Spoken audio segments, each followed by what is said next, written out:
Et bonsoir. Dans l'actualité, l'hommage aux deux djambars tombés à Kidal. Le chef de l'État était à la cérémonie de levée du corps. Macky Sall, plus que jamais engagé à soutenir l'armée sénégalaise.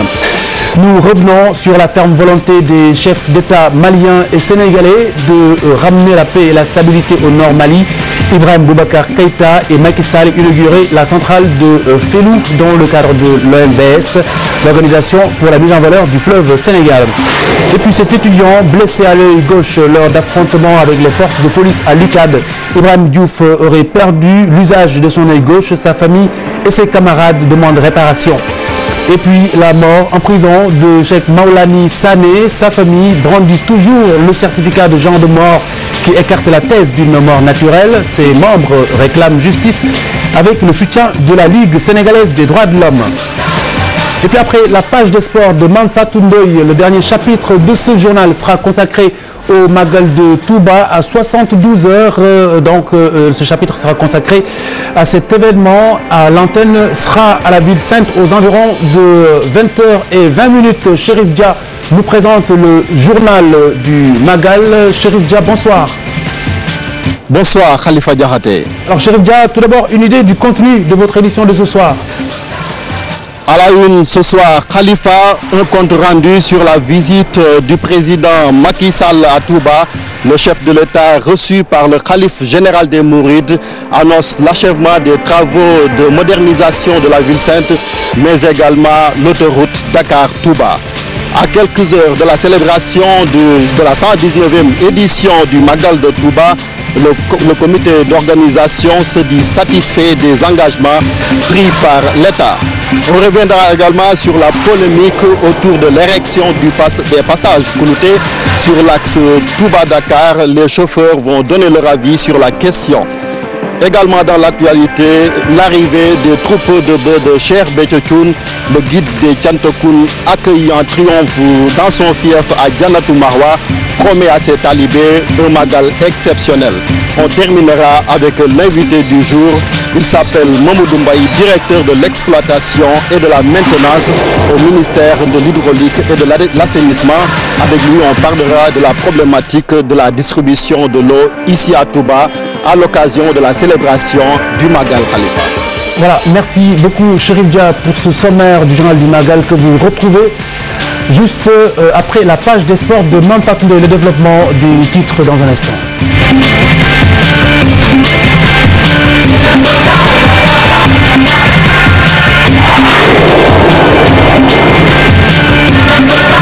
Le président de la République, Macky Sall, a rendu hommage ce matin aux deux soldats sénégalais tombés à Kidal. Cérémonie tenue ce matin. Le chef de l'État s'est incliné devant la mémoire des défunts. Il a réitéré surtout son engagement à apporter les moyens nécessaires à l'armée sénégalaise pour l'accompagner dans le cadre de son combat contre le terrorisme. Alioune Diagne, Fatima Ba. Tristesse et désolation se lisent sur les visages des parents, amis et proches du caporal-chef Ousmane Fall et du soldat de première classe Cheikh Tidiane Sarr. Les deux casques bleus morts à Kidal dans un attentat à la voiture piégée. C'est la volonté de Dieu. Il a fait ce qu'il devait faire. Il est tombé au champ d'honneur pour défendre un pays frère. Le Mali. Je lui souhaite un bon repos au paradis. Nous prions Dieu de l'accueillir dans son paradis et nous voulons aussi dire que nous sommes très fiers de lui et que nous prions beaucoup pour lui parce qu'il n'y a que la prière qui compte pour lui maintenant. Le président de la République s'est incliné devant les deux soldats avant de présenter ses condoléances aux familles éplorées. C'est avec beaucoup de tristesse que je me suis incliné devant le cercueil du caporal-chef Ousmane Fall et du soldat de première classe Cheikh Tidiane Sarr, tombés au champ d'honneur à Kidal, où ils étaient partis défendre la paix, la sécurité du peuple, frères et amis du Mali. Nos djambars ont rayonné partout Macky Sall promet de donner les moyens nécessaires à l'armée sénégalaise afin de continuer à combattre le terrorisme. Aller combattre au Mali contre le terrorisme, c'est aussi faire preuve d'une sécurité préventive pour le Sénégal. Le Sénégal sera toujours debout et son armée nationale avec pour faire face à toutes les menaces. Et j'entends en ce qui me concerne, en ma qualité de chef suprême des armées, donner tous les moyens nécessaires à l'armée nationale pour assumer ses missions régaliennes de paix et de sécurité sur l'ensemble du territoire national, mais partout où la communauté internationale fera appel au Sénégal. L'ambassadeur du Mali venu représenter le président Ibrahim Boubacar Keïta a salué la mémoire des Djambars. C'est des moments d'émotion. C'est des jeunes qui ont été arrachés à leur vie de manière lâche. Je pense que leur sacrifice ne sera pas vain. Parce que la paix reviendra au Mali, dans un Mali qui a retrouvé son intégrité. Le caporal-chef Ousmane Fall, 41 ans, et le soldat de première classe Cheikh Tidiane Sarr, 28 ans, reposeront respectivement à Saint-Louis et Fatick. Le président Macky Sall qui est rentré justement du Mali où avec son homologue Ibrahim Boubacar Keïta, il a réitéré la ferme volonté donc de libérer le Nord Mali. Ibrahim Boubacar Keïta qui souligne qu'il ne sera plus question de négocier avec des rebelles armés. C'était à Kay lors de l'inauguration de la centrale de Fellou, à 60 km de la ville. Kidal Macky sera dans le giron du Mali, Inch'Allah. Le Mali restera un et indivisible, que nul n'en doute. Je le dis à travers le monde, je le répète ici. Je ne négocierai plus avec un groupe armé.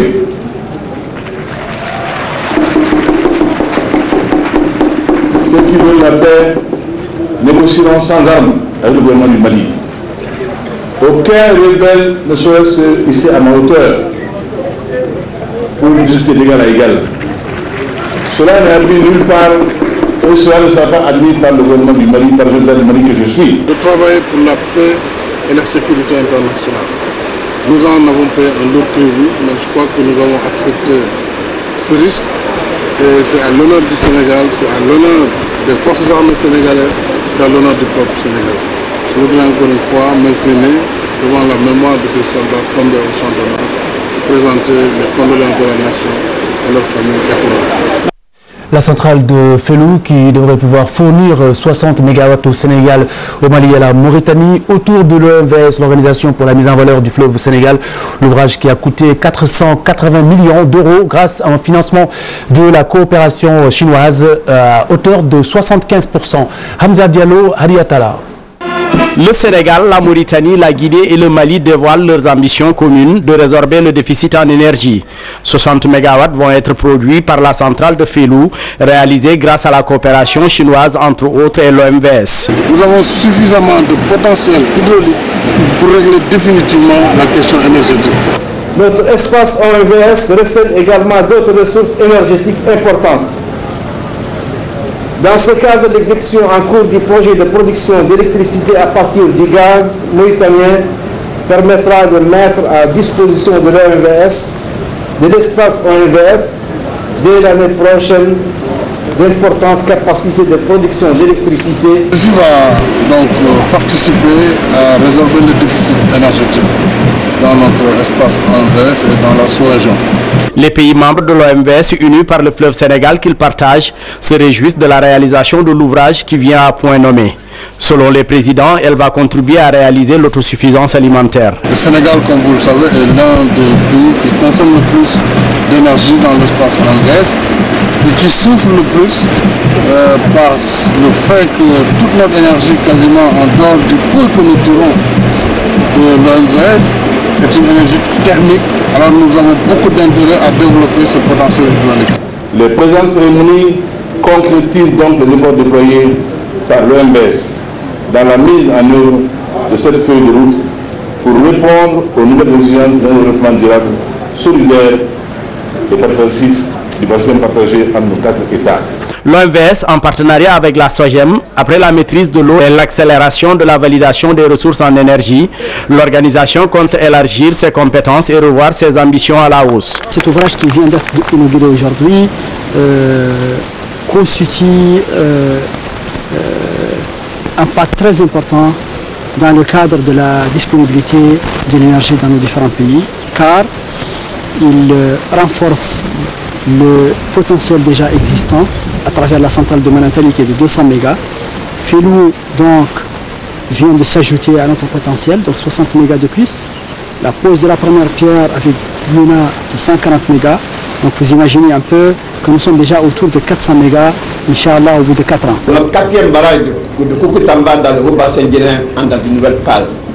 Ce site, qui fait 300 MW à lui seul, va être couplé à une ligne d'interconnexion qui reliera la Guinée au reste du système OMVS, ce qui va consacrer la clé de route de notre intégration en termes énergétiques.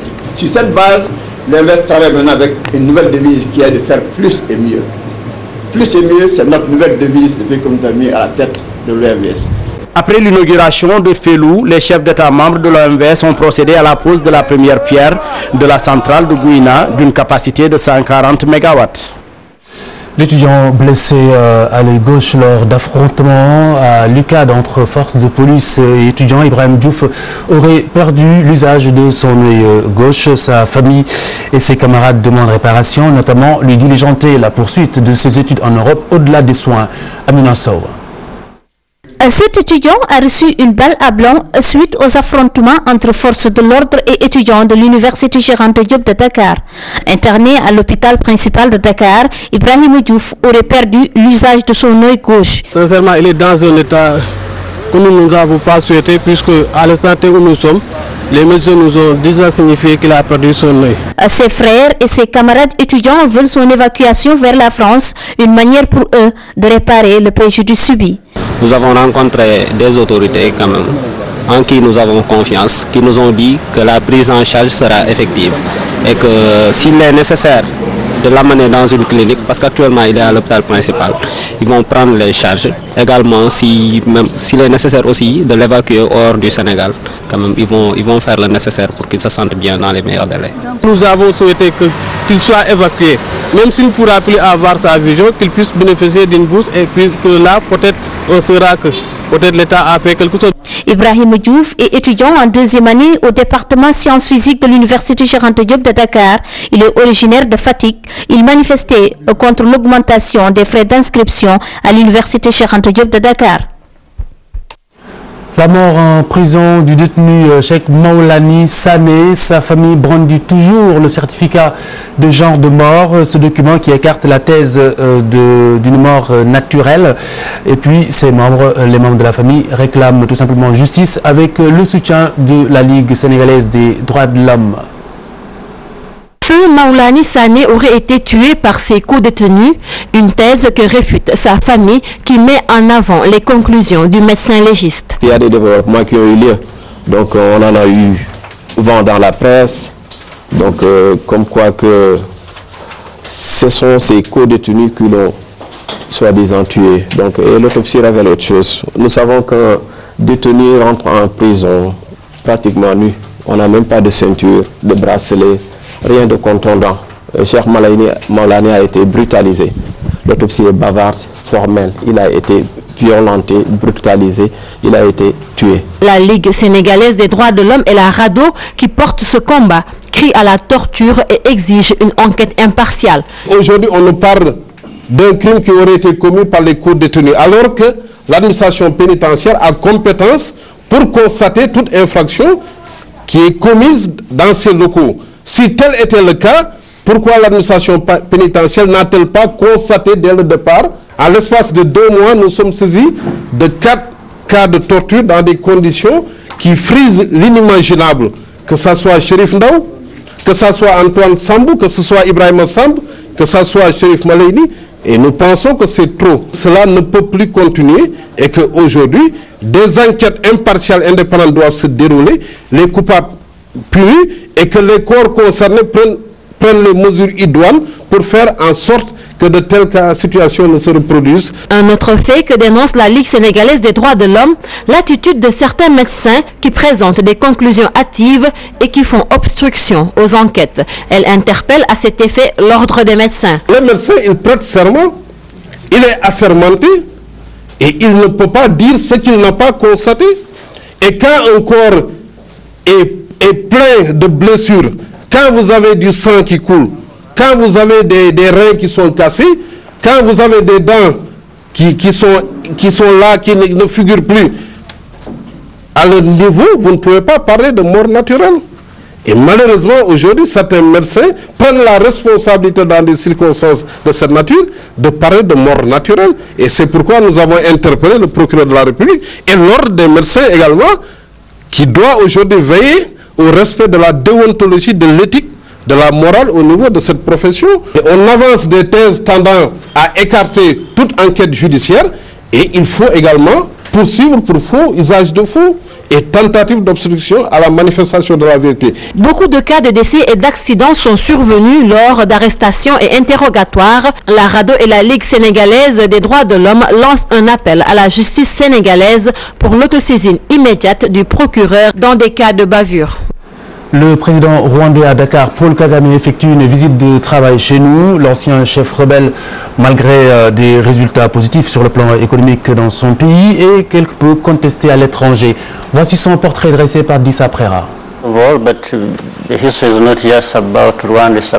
Paul Kagame est à la tête du Rwanda depuis 1994. L'ancien chef de guerre devenu président a réussi à mettre le pays sur le chemin du développement. Une croissance soutenue depuis 17 ans, 8% en 2012. Les perspectives tendent vers le haut dans les prochaines années selon les études de la Banque mondiale. Une percée économique fulgurante qui vaut qu'aujourd'hui le Rwanda est comparé aux géants asiatiques. Mais la tâche n'a pas été si facile pour ce Tutsi de 56 ans, né entre Gitarama et Butare au sud du Rwanda. Aujourd'hui, la RDC l'accuse de soutenir les rebelles du M23, accusation que dément formellement l'homme fort de Kigali.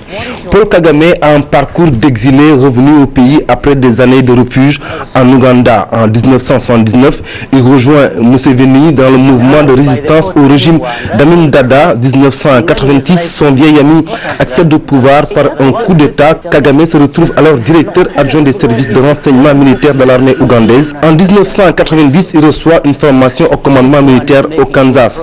Dans la même année, le Front patriotique rwandais rentre au Rwanda.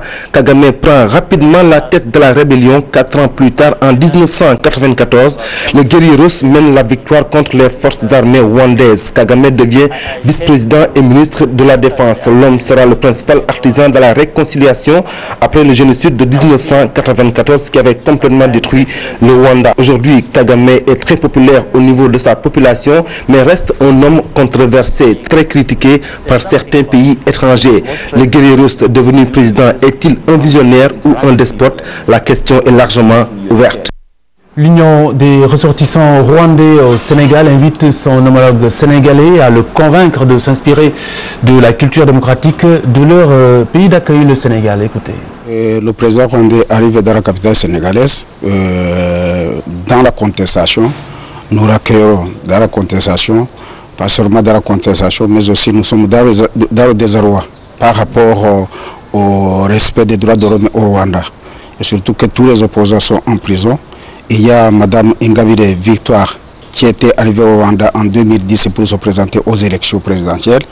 Depuis lors, on l'a mis en prison. Et la Cour suprême vient de la condamner à 15 ans de prison ferme. Maintenant, on ne compte que sur Kagame pour que cette dame soit libérée. Comme nous considérons que c'est une affaire d'État, c'est la continuité.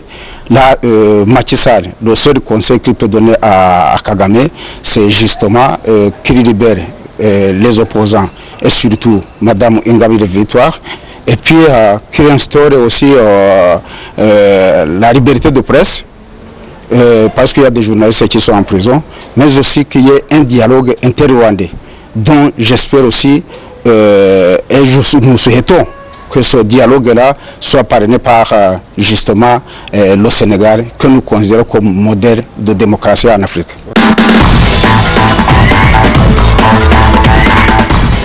Bonsoir. Bonsoir Khalifa. Classement FIFA, la tanière stagne. Tout à fait, le Sénégal qui ne progresse pas par rapport à la publication du mois dernier. Les Lions sont 65e mondial et 14e en Afrique. Classement sur le continent dominé évidemment par la Côte d'Ivoire qui est 17e mondial. L'Espagne reste toujours à la tête du monde, suivi par l'Allemagne, un trio complété par l'Argentine.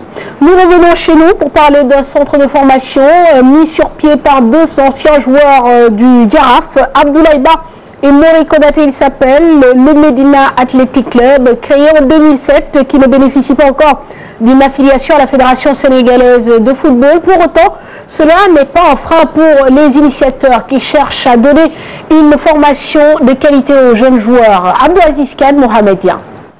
Les anciens footballeurs commencent à s'investir dans la création des centres de formation. C'est le cas notamment de ces deux anciens joueurs du Giraffe, Abdoulaye Ba et Mori Konaté, qui ont fondé le Medina Athletic Club. Nous avons mis en place une structure depuis 2007. Nous avons eu notre récépissé en 2008 et nous avions déposé une demande au niveau de la fédération pour une affiliation. Nous avons trois catégories. Nous avons des tout jeunes, des minimes. Nous avons des cadets et actuellement des juniors. Mori Konaté, qui a travaillé dans les centres de formation de Rennes et Toulouse, entre autres, œuvre pour l'ouverture du centre vers l'extérieur. Les clubs comme Angers, comme Clermont, comme Troyes et comme Lorient, c'est des clubs avec qui vraiment je suis en affinité, plutôt en bon terme avec eux. Donc c'est des clubs qui sont au courant qu'on a mis, que je suis président fondateur de l'académie ici. Donc c'est ce qui fait que la chance qu'on a, et puis pour tout ce qui est invitation et tout ça, et souvent ça pose pas de problème quoi. Au mois de mars de 2013, il y a 2 jours qui sont partis à Châteauroux pour un essai d'1 semaine. Voilà. Et puis moi-même j'étais sur place à Châteauroux avec ces joueurs là cette année.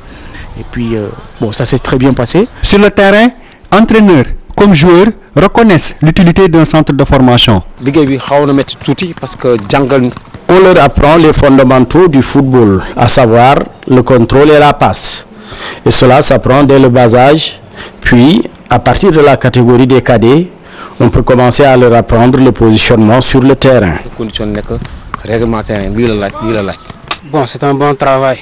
Parce que depuis 4 ans, nous sommes ici, c'est comme une famille, quoi. C'est comme une famille. Depuis 4 ans, nous jouons ensemble. Et le travail est bien fait aussi. On évolue, quoi. Depuis que je suis venu ici, j'ai beaucoup appris, j'ai beaucoup progressé. Avant le football, on nous éduque d'abord. Ça commence à la famille, après, ensuite au terrain. Le prochain défi de Medina Athletic Club est désormais de pouvoir participer à des compétitions régulières, seul gage pour évaluer et montrer ce travail qui se fait à la base. Football toujours avec le mondial des clubs, le Raja Casablanca qui réussit l'exploit d'aller en finale de la compétition. Le club marocain qui ne doit sa présence au tournoi que grâce à son titre de champion du pays organisateur a sorti, s'il vous plaît, l'Atlético de Mineiro, équipe brésilienne où joue Ronaldinho sur le score de 3-1. Les Marocains qui auront donc l'honneur d'affronter en finale le Bayern de Munich. Retour sur les faits, cher Sadi Boudjara. L'exploit est de taille. Le Raja de Casablanca s'est qualifié pour la finale du mondial des clubs. Les Marocains, hôtes du tournoi, ont battu les Brésiliens de l'Atlético Mineiro 3-1. Après une première période riche en occasions pour les deux équipes, mais sans réussite, le Raja ouvre le score en début de seconde période. Par l'ajout, une avance de courte durée. En effet, Ronaldinho, le meneur de jeu de Mineiro, égalise d'un mètre coup franc à la 63e minute. Poussés par le public, les Rajaouis tiennent bon. Ils vont même bénéficier d'un pénalty transformé par Moutouali à la 84e minute. Le stade est en ébullition et sur l'ultime contre-attaque, Mabide marque le 3e but pour les Marocains à la 94e minute. Le Raja est le second club africain à disputer la finale du mondial des clubs après tout puissant Mazembe en 2010. Il fera face samedi soir au Bayern Munich, facile vainqueur de sa demi-finale 3-0. 36 ans et encore de beaux restes. On va apprécier ce but de Henri Camara avec son club grec, le Panathinaikos, qui s'est imposé 3-0 devant le Platanias. L'international sénégalais a fait le travail tout seul avant de battre, comme vous l'avez vu, dans le plat du pied, le gardien adverse. C'était à l'occasion de la 6e journée du championnat. Le Panathinaikos est actuel 8e au classement général et Henri Camara a inscrit 4 buts cette saison. On termine avec du volleyball chez nous. L'Assemblée générale de la Fédération sénégalaise s'est tenue le week-end dernier, mais suscite encore beaucoup de controverses. Gérard Sambou, vice-président démissionnaire, dénonce une AG non représentative. Il s'exprime au micro d'Abdelaziz Kane. Ce qui est paradoxal, quand on vit pour une Assemblée générale, c'est un bilan. On ne peut pas donner un bilan. Une ligue fictive ne peut pas donner un bilan. En 2012, la représentante a bien dit que la ligue qui existe est bel et bien la Ligue de Dakar qui a 12 clubs. Toutes les autres ligues ne sont pas des ligues effectives parce qu'ils n'ont pas de 3 clubs. Et ce sont cause pour laquelle ce sont les clubs qu'on a mis en avant et le bureau a été formé et tout, et le monsieur Ndo qui est président a été nommé. Et cette année on nous dit que ce sont les ligues, et ce qui est bizarre, ce sont des ligues fictives. Je vais vous le dire. La Ligue de Dakar qui regroupe 12 clubs, Ziguinchor, je parle de la région de Ziguinchor qui a 2 clubs, la région de Saint-Louis qui a 2 clubs. Ces entités qui ont participé au championnat national ne sont pas présentées à cette Assemblée générale. Nous avons fait un mémorandum. Nous avons fait un mémorandum où toutes les équipes, je dis bien, toutes les équipes qui ont participé au championnat national ont signé, sauf 4 équipes. Et ce sont les équipes de Amadou Sen, entraîneur national de la Fédération sénégalaise de volley, entraîneur national des seniors filles. Voilà Khalifa pour l'essentiel de l'actualité sportive. Merci Mafatou. Nous en sommes au dernier chapitre de ce journal, je vous le disais, qui sera consacré au Magal de Touba, prévu le 22 décembre prochain. L'antenne est à Touba tout de suite. Chérif Dia, bonsoir, vous êtes avec moi? Oui, je suis bien avec vous. Alors Chérif Dia, c'est à vous pour le reste. Excellente soirée mesdames, messieurs. Merci Khalifa Diakhaté, rebonsoir mesdames, messieurs, je vous le disais dans les titres, le président Macky Sall est arrivé à Touba en fin d'après-midi. Il est à la tête d'une forte délégation dont son épouse Mariam Faye. Le chef de l'État reçu à son arrivée par le khalife général des Mourides promet l'achèvement des travaux de modernisation de la ville sainte, mais également l'autoroute à péage Dakar-Touba. Le voici au micro de Cheikh Abdou Khadr Mbacké Seck et Talla Samb.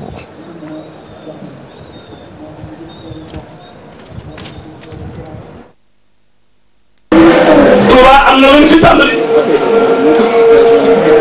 ne ci yi jafe leen fi yegsee ñu sant yàlla bi nga xam ne ñu sant yi kat jóg nañu. Nous avons entamé des chantiers même si notre avènement au pouvoir n'était pas facile. Mais nous remercions le bon Dieu pour avoir continué les chantiers. Le meilleur reste à venir. Mon vœu, c'est de commencer l'autoroute à péage Diamniadio-Touba. Cette autoroute sera d'un grand apport pour la ville de Touba et le Sénégal sur le plan économique et social. Également, d'autres projets sont en perspective. Le ministre en charge viendra parler avec vous avant de démarrer les travaux.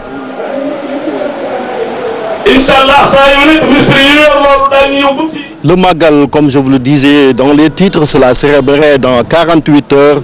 Mais à présent, le comité d'organisation se dit satisfait du bilan tiré avec les engagements du gouvernement. On écoute à ce titre le président du comité de la commission communication et culture, Cheikh Abdou Khadr Gaïndé Fatma.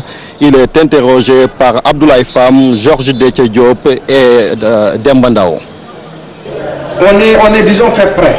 Hein? On a tenu une réunion d'évaluation il y a 4 jours et durant ces réunions, on a constaté qu'on était à plus de 80% de taux de réalisation. Et depuis lors, le travail continue. Hein? Donc c'est en fait jusqu'au Magal. Aujourd'hui, si on tenait encore une autre réunion d'évaluation, on serait peut-être à 95-97%. Donc là, on a bon espoir que d'ici le Magal, que tout ce qui devait être fait, en tout cas donc le sera, selon donc le calendrier qui avait été donc prévu dès le départ. Mais jusqu'au moment où je vous parle, il n'y a vraiment aucun retard qui a été constaté sur l'ensemble des activités qui étaient prévues pour la célébration du Magal de Touba. Disons que l'État est en train de tenir ses promesses. Je pense que c'est ce qui est conforme à la réalité. Puisque vous savez, donc, le Magal, l'organisation, c'est à deux niveaux. Il y a d'abord le niveau interne qui nous concerne nous en tant qu'organisateurs, mais également il y a ce qui est dévolu à l'État. Donc ça c'est tout ce qui concerne les infrastructures, c'est l'eau, c'est l'électricité, c'est l'assainissement, c'est la santé. Et donc sur l'ensemble de ces points, l'État qui a un certain nombre de promesses qu'ils sont en train donc de dérouler, et nous pensons que d'ici le jour du Magal. Le Magal, c'est également le ballet des hommes politiques. Parmi eux, Mamour Cissé, le leader du PSD Djantibi, a été reçu par le porte-parole du Khalife général des Mourides. À sa sortie d'audience, il a dit tout son mécontentement par rapport à la situation économique du pays. Mamour Cissé a également préconisé la suppression de la Cour de répression de l'enrichissement illicite avant de dénoncer la gestion actuelle du port autonome de Dakar. On l'écoute au micro de Talla Sambo. Mais il est grand temps qu'on sache raison garder et qu'on demande au président de la République vraiment de s'inscrire dans la dynamique de Nelson Mandela et de Cheikh Ahmadou Bamba. Qu'il ait cette capacité de dépassement. Aujourd'hui, je ne peux comprendre qu'un Karim Wade soit toujours dans les liens de la détention. La reddition de comptes, nous sommes d'accord. Mais est-ce un problème aujourd'hui que de lui accorder et de lui concéder une liberté provisoire? Ça, c'est aussi des points pour décanter la situation économique. C'est important. Ensuite, nous avons constaté avant-hier, pour le désolé, la sortie de la présidente de l'OFNAC. Il a fallu que le président de la République réagisse en 48 heures. Mais qui est réellement élu dans ce pays? C'est Macky Sall. Il faut qu'il prenne ses responsabilités. Ce que l'actuel directeur général du port autonome de Dakar est en train de faire est un problème extrêmement grave pour ce pays. Il est en train aujourd'hui d'être un antipatriote par rapport aux intérêts du Sénégal. Le problème de Nocotrans pose problème. Ce monsieur, depuis qu'il est à la tête de cette institution, mais pose problème, il ne se passe pas un mois ou 15 jours où on ne l'entend pas. Et de la mauvaise manière qu'il soit. J'avais énormément d'appréhension et de préjugés sur le nouveau directeur général de la Sénélec. Mais qu'on le veuille ou non, il est en train, qu'on le veuille ou non, de pacifier un tant soit peu le secteur de l'énergie et de trouver quelques solutions. Mais à l'antithèse de celui qui est aujourd'hui au port autonome de Dakar, qui est en train de nier aujourd'hui les fondamentaux de notre économie. Comment peut-on aujourd'hui négliger l'impact de la préférence nationale sur l'économie du pays?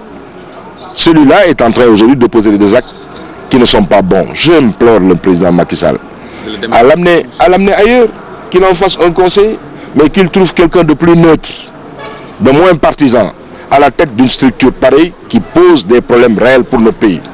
Le port autonome de Dakar constitue aujourd'hui un socle et un levier important pour le développement du Sénégal. On ne peut pas comprendre qu'il y ait tout le temps de bruit au niveau de cette structure.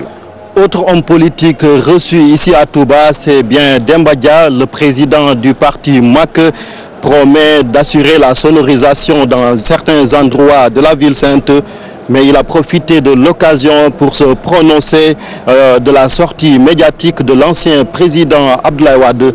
Demba Dia condamne, on l'écoute au micro de Talla Samb toujours. xanaa kontaan bu baax ñëw Touba ñëw comme ni mu koy defee at bu nekk ñëw jàpp ci liggéey bi ci sonorisation bi moo waraloon moo ñëw Touba. Je pense que Abdoulaye Wade président mu mag la ko jot na liggéey Sénégal ko Macky Sall tamit bu kiyam la doomam la je pense que daf ko war a ñaanal pour liggéey li ko yàlla sas mu am ci ndam sénégalais yi am ci ndam mais tey bu ma déggee le président Abdoulaye Wade di wax Macky Sall benn mandat lay am dina ma metti lool ko waaw yàlla nag moo xam benn mandat lay am wala ñaari mandat man de bu ma sañoon président Macky Sall am ñaari mandat bu ma sañoon tamit Abdoulaye Wade kii yooyu Vous avez constaté de vous-même, ce n'est pas le bon élément. Nous y reviendrons en français dans nos prochaines éditions plutôt. Vous l'avez constaté également de vous-même si vous empruntez l'axe Touba-Dakar, des passages cloutés érigés le long de cet axe, ce que dénoncent les transporteurs, et pourtant les autorités disent vouloir tout simplement réduire les vitesses, mais également lutter contre la recrudescence des accidents. Suivons ce reportage réalisé par Daouda Sow et Ali Mbaye. Des dodanes construits le long de la route Dakar-Touba, une mesure des autorités pour limiter l'excès de vitesse chez les automobilistes. Mais pour ces derniers, la position et la proximité des dodanes posent problème. Ces dodanes sont nombreuses sur la route, ça nous cause même des difficultés. Des fois, si tu roules à vive allure, tu peux percuter une de ces dodanes, et cela peut provoquer des accidents. Ces dodanes, nous ne voyons pas leur utilité. Au lieu de réguler la circulation, ils ne provoquent que des embouteillages. Et actuellement, tous les fidèles se ruent vers Touba. Les fidèles mourites venus de loin pour le Magal se plaignent aussi des dodanes. Modoufal en a fait les frais en cours de route.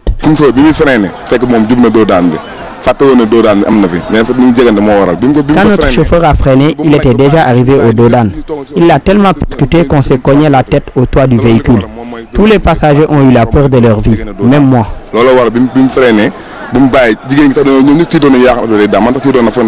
Dans les gares routières, chauffeurs et clients s'accordent sur un fait, installer des panneaux à hauteur des dodanes pour réduire les dégâts. Avant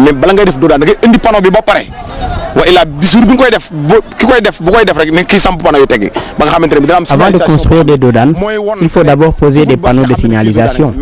Ce n'est pas ce qu'ils ont fait, ils ont mis la charrue avant les bœufs. Moi par exemple, mon véhicule a failli percuter un des dodanes.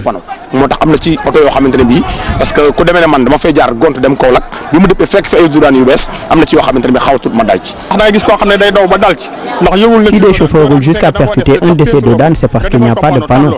S'ils avaient eu des panneaux, le problème ne se poserait pas.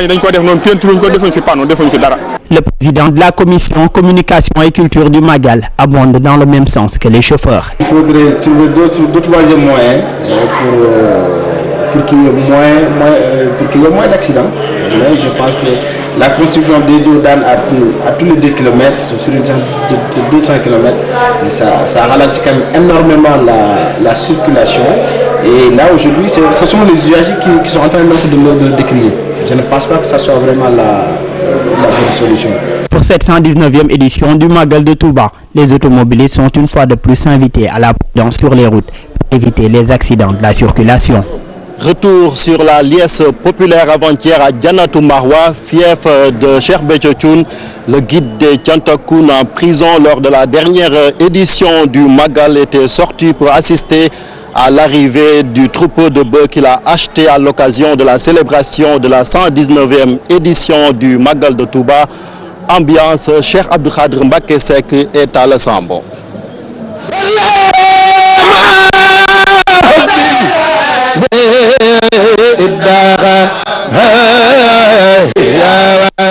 C'est un Magal pas comme des autres pour les Tiantakoun qui retrouvent leur guide du haut de son véhicule 4x4. Cheikh Béthio jubile en signe de victoire pour communier avec ses talibés.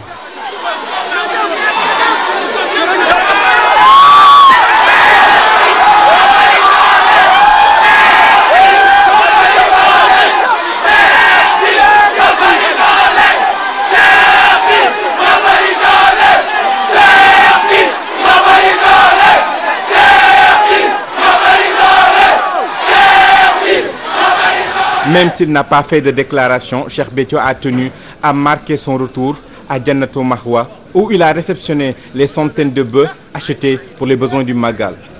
Nous sommes aujourd'hui réunis encore une fois autour de notre guide pour célébrer cette journée d'action de grâce que Serigne Touba a instituée en faisant un appel solennel aux gens de la mer, aux gens de la terre, ici-bas et au-delà, pour rendre grâce à Dieu pour les bienfaits qu'il nous a octroyés. Donc nous sommes ici réunis autour de lui, provenant de tous les coins Je reconnais. L'entourage du chef ne veut pas s'attarder sur l'estimation du nombre de bœufs achetés, mais promet un magal exceptionnel aux disciples. Pas de constater vous-même, de visu. On n'a pas besoin d'entrer dans des chiffres. Non, non, non. Ça, c'est pas la peine. C'est une action de grâce. C'est une action de grâce. Nous allons produire des mets. Nous allons sacrifier des bêtes.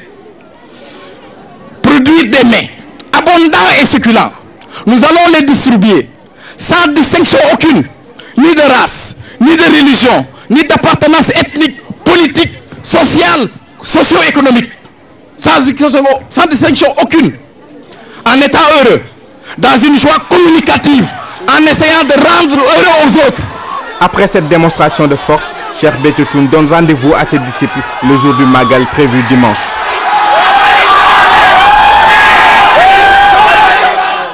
Place à présent à l'invité du journal du Magal. Il s'appelle Modou Mbaye. Monsieur, bonsoir. Bonsoir, monsieur Ba. Bonsoir à tous les téléspectateurs. Vous êtes le directeur de l'exploitation et de l'assainissement également au ministère de l'assainissement et de l'hydraulique. Avec vous, on va parler un peu de l'approvisionnement en eau pendant la période du Magal. Quelle est la situation à présent puisqu'on est à 72 heures de la célébration de l'événement? Ok, merci monsieur Ba. Je remercie tout d'abord le ministre de l'hydraulique et de l'assainissement, à savoir monsieur Pape Diouf, de nous avoir dû de venir donc le représenter ici devant cet écran. Bon, pour les dispositifs qu'on a pris, que le ministère de l'hydraulique et de l'assainissement a pris pour l'approvisionnement correct en eau du Magal de Touba, donc c'est un dispositif qui n'a jamais, il faut le dire, été pris dans un Magal. En premier lieu, il faut noter que tous les forages donc de Touba, à savoir les 19 forages de production auxquels on peut ajouter Maou Rahmati, on peut ajouter Ainou Rahmati et le forage de l'hôpital, ont tous eu, donc on a tous donc relevé donc les pompes, les entretenir, faire la maintenance qu'il faut, de sorte que ces forages fonctionnent dans les meilleures conditions. Le deuxième dispositif, c'est les camions citernes. Donc le CRD nous a donc donné comme recommandation d'amener 120 camions citernes, donc qu'on est en train donc de déployer. Bon, l'autre dispositif également, c'est les réserves d'eau qu'on a eu donc à remplir au niveau de Touba. Donc tous les réservoirs ont été remplis, de sorte que actuellement le dispositif en tout cas se déroule normalement.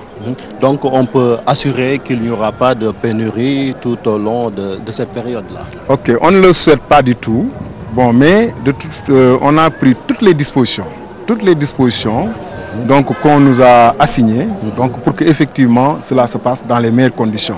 J'ajoute également que pour ce qui concerne le personnel, on a déployé l'ensemble de nos moyens, aussi bien matériels que humains, donc qui présentement se trouvent au niveau de Touba, en train donc de sillonner donc tout le réseau, tous les forages et également tous les réservoirs pour que effectivement tout se passe très bien. On a vu récemment le ministre venir inaugurer un forage ici. Combien de forages compte Touba et en termes également de mètres cubes, parce que c'est une ville dont on dit que c'est la deuxième en termes de démographie après Dakar. Justement, j'ajouterai également la première en termes de superficie. Il faut noter également que pratiquement Touba va voir sa population doubler voire tripler donc au cours des périodes de pointe donc du Magal. Et pour cela, le nombre de forages que nous avons ici se situe aux environs donc de 22 forages, dont 19 forages de grande production. Donc ces 19 forages auxquels on va ajouter le nouveau forage que le président de la République va inaugurer demain et qui est le forage réalisé donc à Dianatou Mahwa, donc, et à qui on a donné le nom de Serigne Saliou Mbacké. C'est à quelle heure? Donc demain c'est dans la matinée, donc le président de la République va inaugurer effectivement ce forage. Mais est-ce que également une ville de cette dimension, on peut toujours compter sur des forages? Je vous rappelle qu'à un moment donné, on avait parlé du lac de Guerre pour un peu une liaison entre Touba et le lac de Guerre. Est-ce que pour des raisons de sécurité... Justement, donc ce grand projet donc, est toujours en cours. Bon, il faut noter que les études ont été faites donc pour effectivement le transfert de l'eau depuis le fleuve Sénégal via bien sûr le lac de Guerre pour amener l'eau jusqu'à Touba. Comme vous l'avez dit, le Touba ne peut pas continuer donc, à voir sa source d'alimentation en eau reposer sur les forages, effectivement, raison pour laquelle le gouvernement du Sénégal donc, a engagé ce grand projet donc, de transfert d'eau.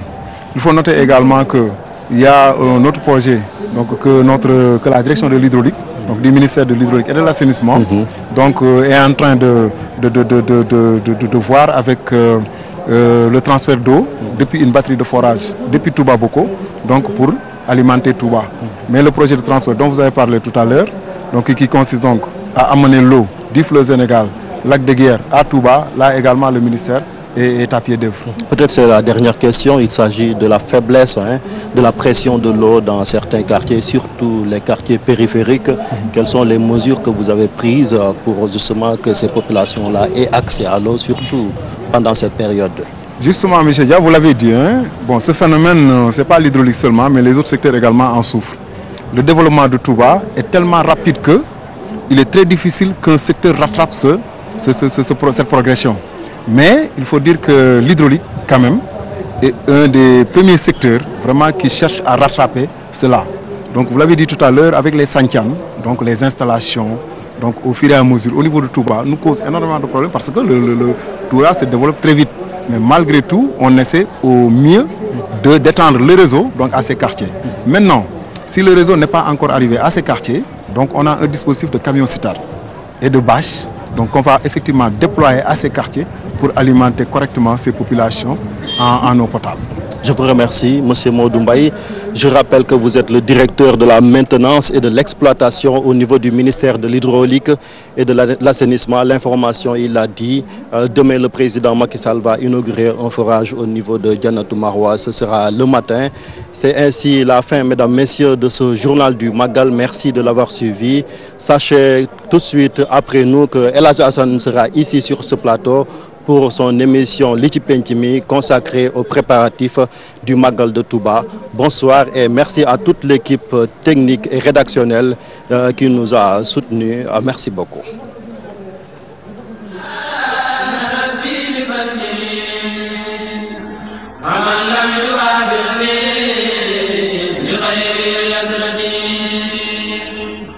ودادي لباقي الناس سلاسل مكمل